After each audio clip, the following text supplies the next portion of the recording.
Most of us think that when we get something, we'll be happy. But true happiness is when you give.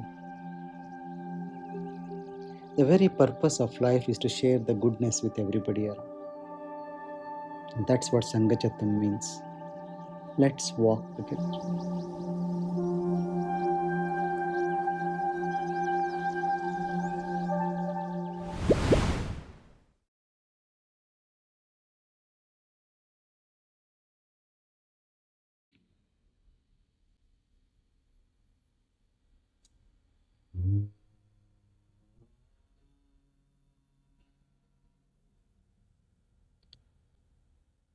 Guru Brahma, Guru Vishnu, Guru Devo Maheshwaraha,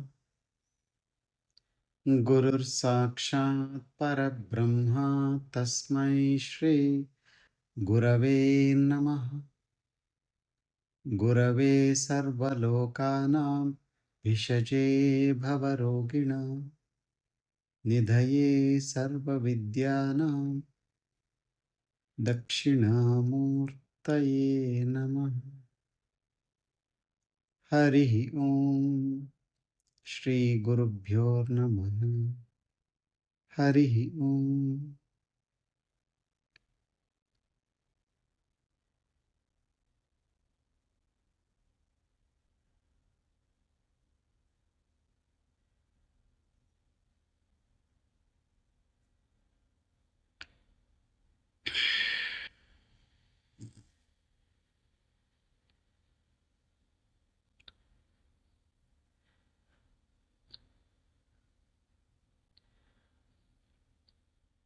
Usually, we don't hold much control over what happens outside of us in life.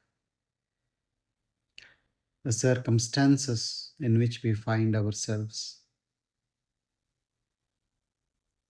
the type of body we have, the type of talents we are given with, the type of people we get associated with.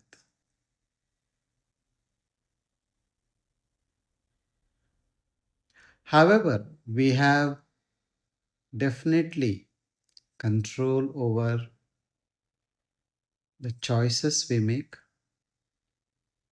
the decisions we take, the actions we get in.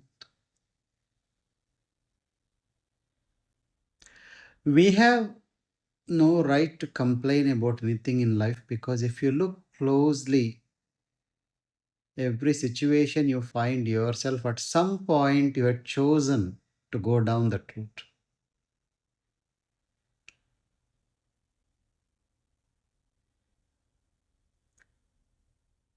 If you say the region where I live now is not very safe, you should also remember that you chose to go there at the first place.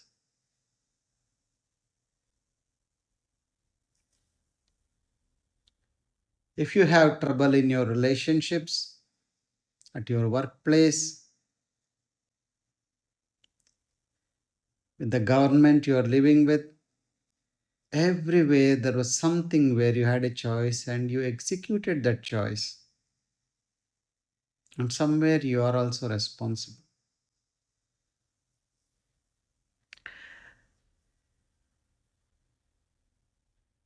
The choices we make define us ultimately. If you look at all the great people, the choices they made have defined them.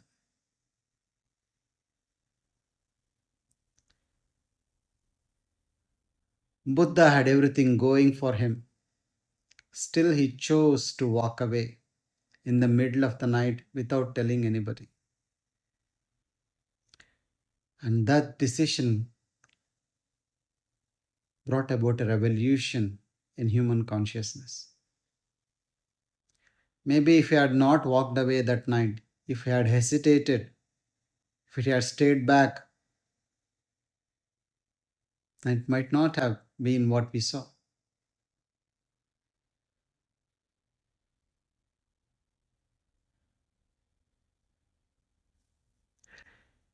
He might not have had control over what was all around him, where he found himself, but he had a choice to make, whether to hold on to it or to move away from it. He chose to move away at that particular time, and something else happened, a revolution.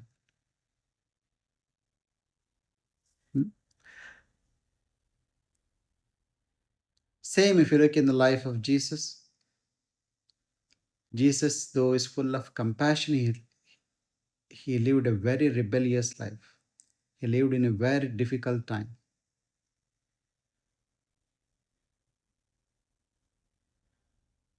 He knew he will be betrayed by his own followers. He knew they would disown him and still stood with them. Still sat with them, had a nice dinner with everybody, and told them that you will all disown me in 24 hours. And when it did happen,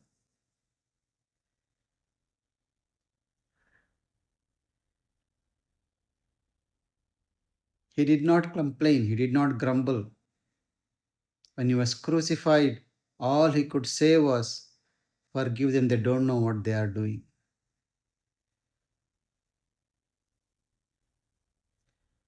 That made Jesus great.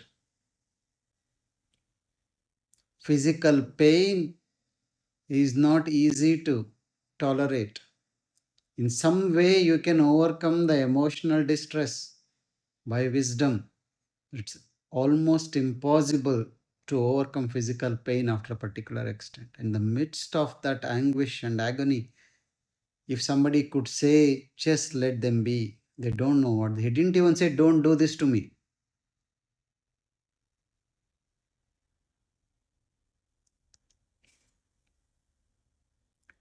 There was a saint, on the route to Amarnath. There were so many langars where they give food to the devotees or the yatris who come. Because there are no stalls or hotels or anything. Maybe now it has changed. This is probably a story from 25 years ago. There was a guru or a saint, and he had his two disciples, and he had set up a langar at quite a distance from the base and much more closer to the temple. Probably this was the last langar that was available before they could get to the temple.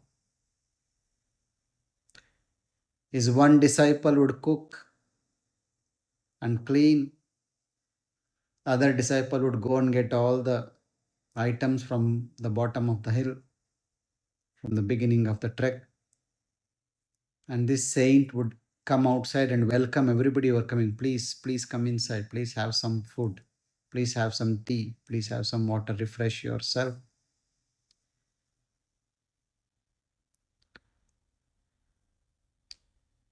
And once it so happened, a group from an ashram came. They were very happy with the service they received, but they saw that people who had come before them, they had left all the plates, they had thrown them all over the place, even though there was a dustbin. They had not taken responsibility to keep the place clean. And this saint was going cleaning all those things, keeping them in. So one of them told them, why don't you put a board here saying that, no, this is a sacred site, do not mess it up, or put things in the dustbin, only the dustbin is here.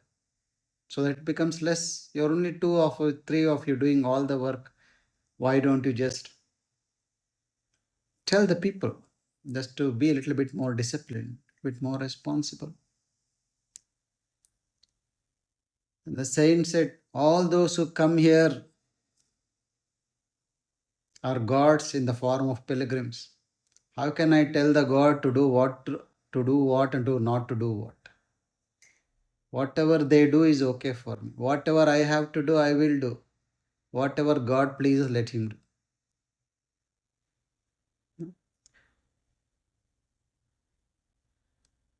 That level of purity in consciousness is not easy to find. Normally, human mind is trained in finding faults in everybody. Even if there is no fault, you'll find a way to bring down somebody. And when something obvious is shown, when somebody says, it's okay, how can I tell a God to change the way?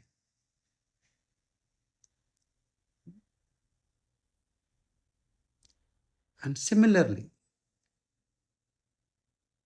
how Yoga Vasishta, the conversation began between Rama and Vasishta, is not a well known story, is not a well described event. A lot of people who say they know the Ramayana, they may not know about Yoga Vasishta at all. But it is this conversation because of which Rama, Prince Rama, became Lord Rama.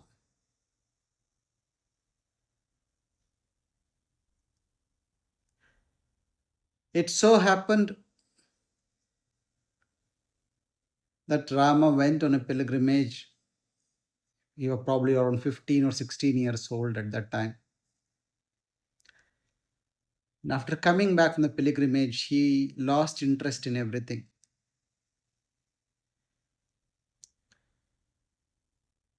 And everybody got worried. He would not eat well, he would not sleep well, he would always sit with a vacant gaze, he would not engage with anybody. He showed complete disinterest in the matters of the state. He would keep on repeating to himself, why are people wasting their time like this? Would sit in the court, and when their court affairs were being discussed, he would say, why are you just wasting your time with all these unimportant things instead of seeking the higher knowledge? When pleasures were offered with him, he would look away, would say, all this beauty will fade away. What is the use of all this? The royal doctor became worried he could not treat him. His maid or his caretaker, he went and reported to the king that I think your son has become depressed. He might have some mental illness. He can't explain why he is, but all day he is like this. So they sent for Vasishta, and this same told story was relayed to Vasishta. Then Vasishta said he is neither delusional or dispassionate, or this is not delusion or depression, this is ultimate dispassion. For somebody at this age to have this level of clarity about the world and have these questions come in him is a great privilege. So bring him to me, let me speak to him. He's only looking at one aspect of life. There's another wonderful aspect of life which he needs to be introduced to.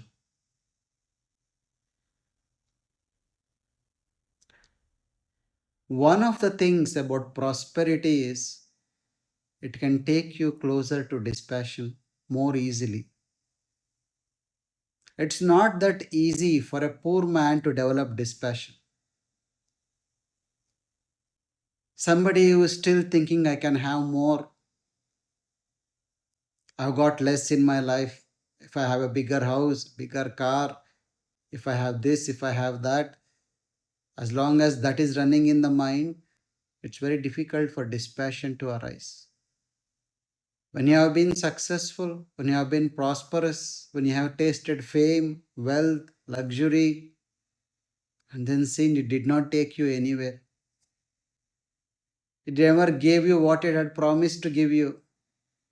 Then it becomes a lot more easy to become dispassionate. And without the dispassion arising in you, it's very difficult to have clarity about life. It's very difficult to ask relevant questions. Most people don't ask relevant questions because they don't have clarity about life.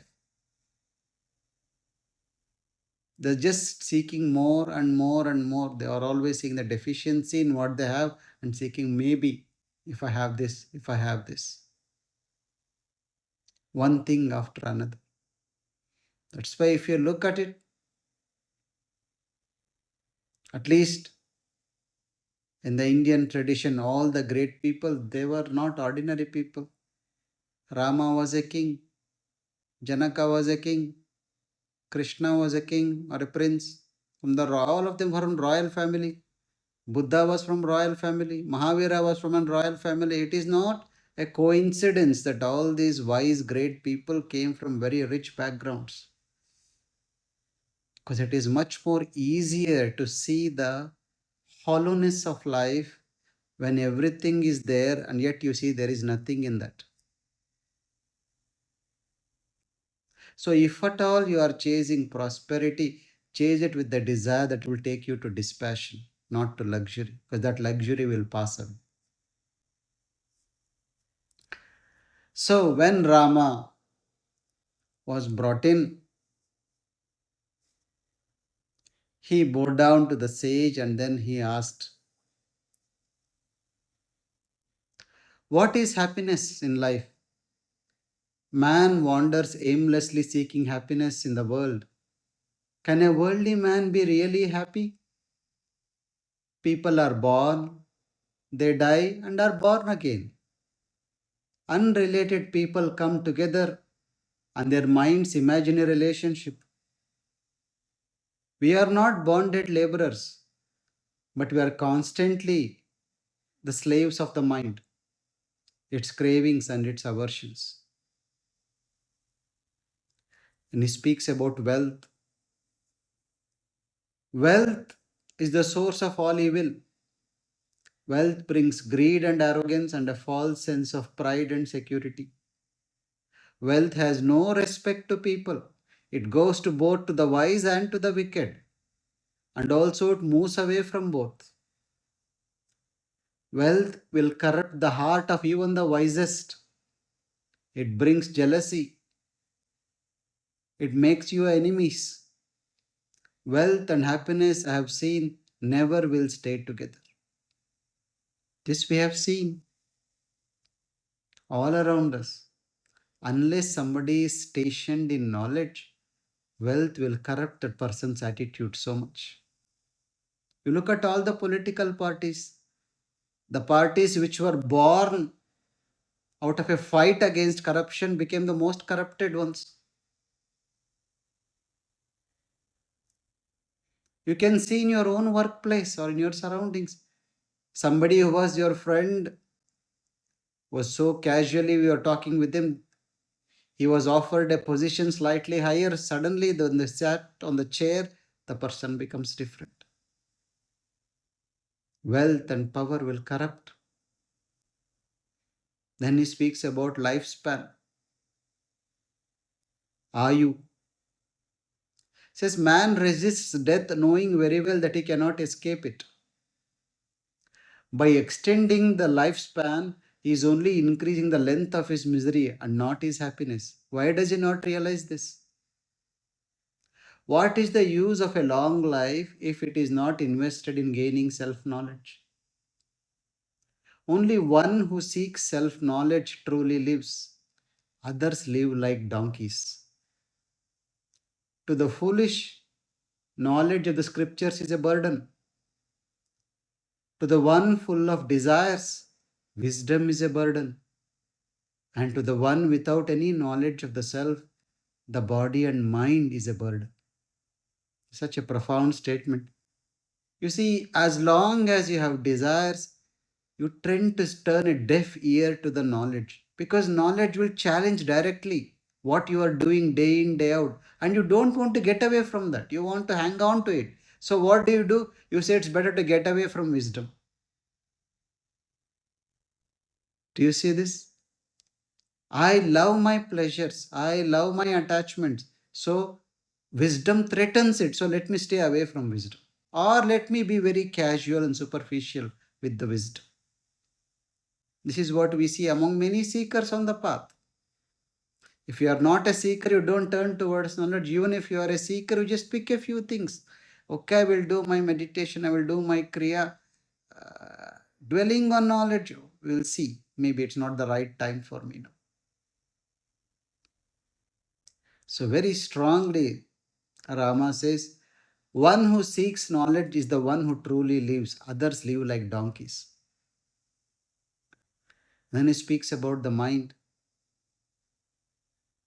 A mind which has not gained enough punya by not serving the wise is impure and always remains fearful and restless. Mind is the cause of all objects in the world, including this body. The world exists because of the mind and disappears when the mind disappears. Mind is filled with cravings and aversions, which pull man from one side to another like a mad horse. Mind creates a web of illusion of wife, son, daughter, friends, and so on. This world is like a fair in the pilgrimage center. People come from all over, stay together for a little while, and then move away. Very foolishly, man attaches importance to these events and starts calling someone husband, another child, another wife, and so on. The mind pushes man to run in the world chasing happiness, but it only brings tiredness and inauspiciousness. Mind indeed is one's worst enemy. Ego. Identifying himself with the body and the mind is the biggest disease of man. It is the only source of all his problems. This body is despicable. It is delighted by a little pleasure and disturbed by a little adversity. Man forgets that this body is just a boat to cross the river of samsara and instead decides to make it his home. This body is full of diseases. It is the field for fear and anxiety, worries and desires. Shamelessly, the body engages again and again in the same actions. Shame on those who are bound to this body and thereby to this world. Then he speaks about childhood. Only fools consider childhood as golden. Childhood is a stage filled with helplessness, ignorance, foolishness, and weakness. The child is easily offended, gets angry very quickly, and cries readily in distress. It is easily impressionable and influenced by parents and people around. It is subject to constant control and punishment.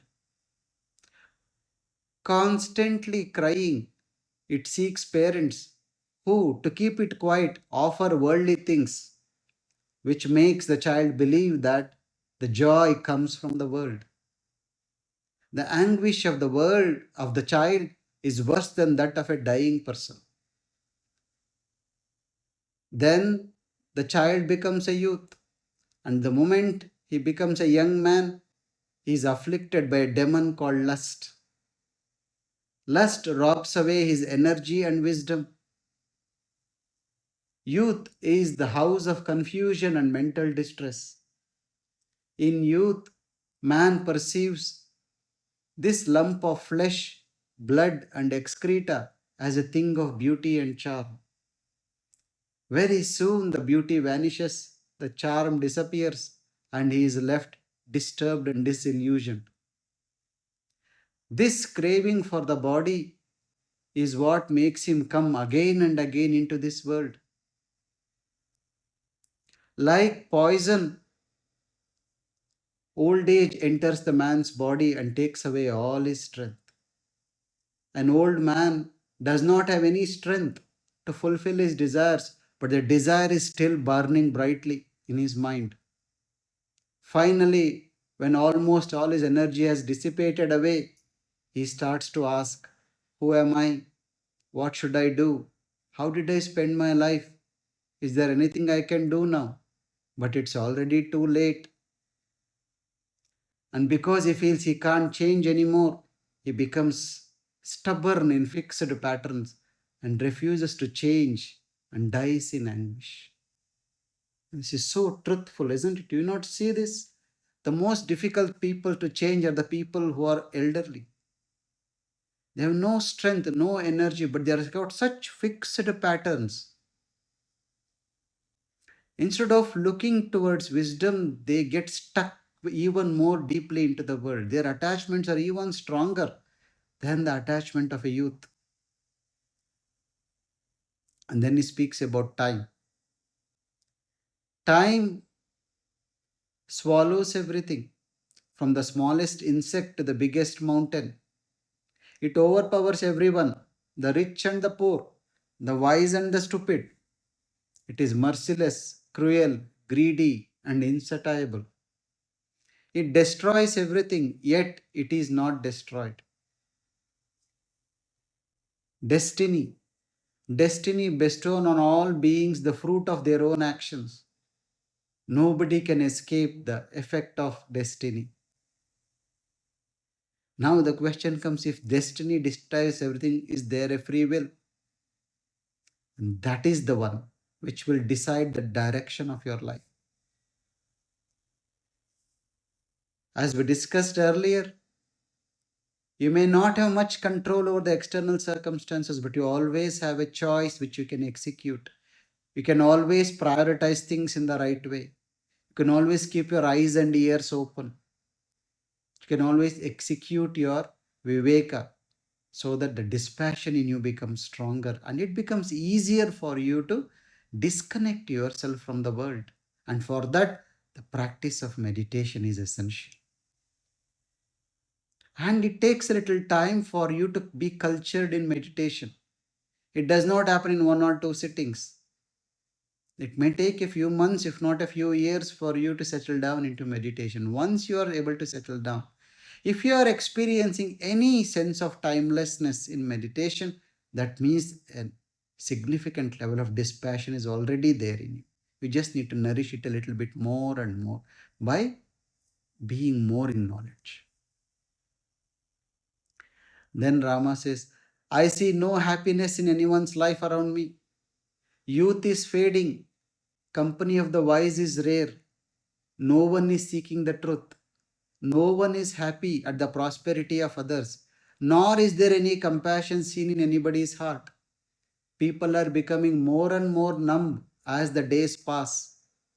Man is engaged in endless selfish activity, does not do one good thing in a day, and yet is able to sleep at night. I don't get this. How can you do this?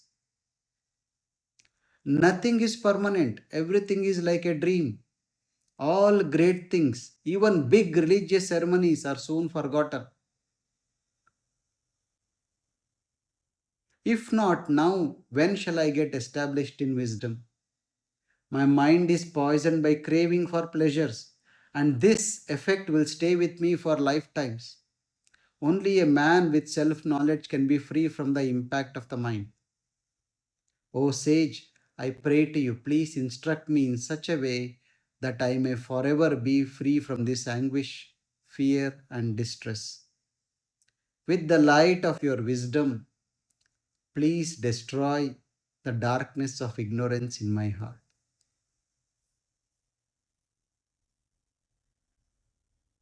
Hmm? So, this is where the whole text arose. Wise people are everywhere, but unless they are stimulated by a dispassionate and a sincere student, wisdom is not brought out. That's why a spirit of inquiry is very essential. We somehow have become habituated to just taking everything on face value. You have been told things and just take it. You never ask why. Somebody told you are a Hindu, you agreed to it. Somebody said your God is the greatest, you agreed to it. Somebody said you should pray for this many times a day, you agreed to it. Somebody said this religion is not bad, is not good, you agreed to it.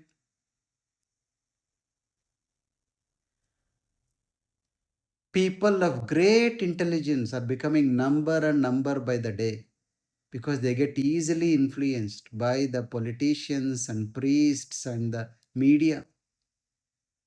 Where is all our intelligence gone? When are we going to stand up and question our priorities? Unless we do that, we will not be able to progress. And that's why Rama is so significant. At the age of 15, you know, we got a 15-year-old cricket player who is creating wonders, which is superhumanesque, they say. It's almost unbelievable. Everybody is in awe.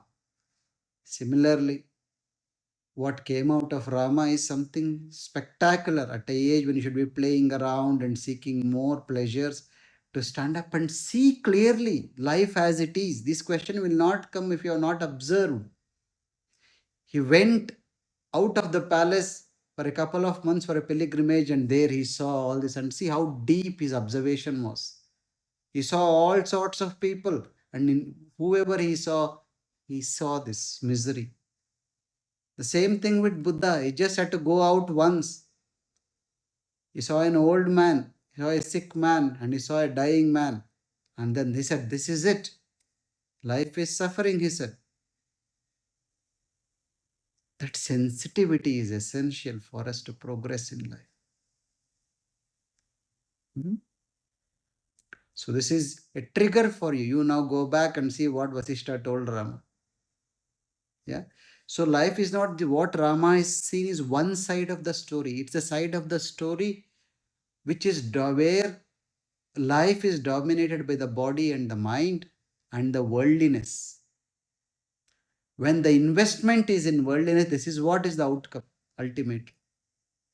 But there is also a choice to invest in the spirit, in the self, in wisdom. And when you do that, the same things which is over to silence, bliss, knowledge, awareness, consciousness, play. For Rama, it's everything is very serious now. Now with wisdom, it converts and say, look, this is all like a play. Yeah. You're feeling so upset because you're taking it too much, too seriously. Yes, what you're telling is all correct, but dispassion should not lead you to depression. Dispassion should take you away from worldliness, lead you towards the journey of yourself, and in that self is hidden the knowledge. And that knowledge will transform you, make you free from distress. Hmm? Very good, very good. So now it's time for you to go and explore. What did Vasishta tell? Hmm? That is what we will do. Every week we'll meditate and pick up something we leave with half said. So the rest of it you can explore. And once you explore it, if you have any questions, you don't understand something, then we can look into it. Hmm? In fact, all this is only an excuse. The main reason is that we should sit and meditate. That itself will transform everything. Okay. Jai Gurudev.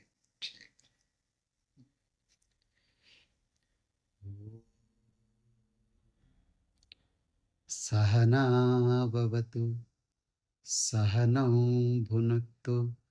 Sah Viryam Karavavahai. Tejasvinavaditamastu ma vidvishavahai. Om Shanti Shanti Shanti. Sarve Bhavantu Sukhinah. Sarve Santu Niramayah.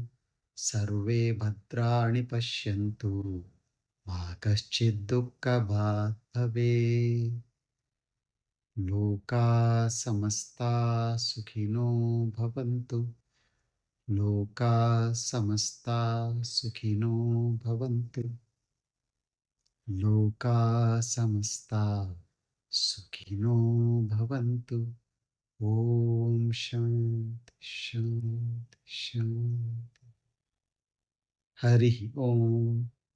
Shri Guru Bhyo Namaha. Hari.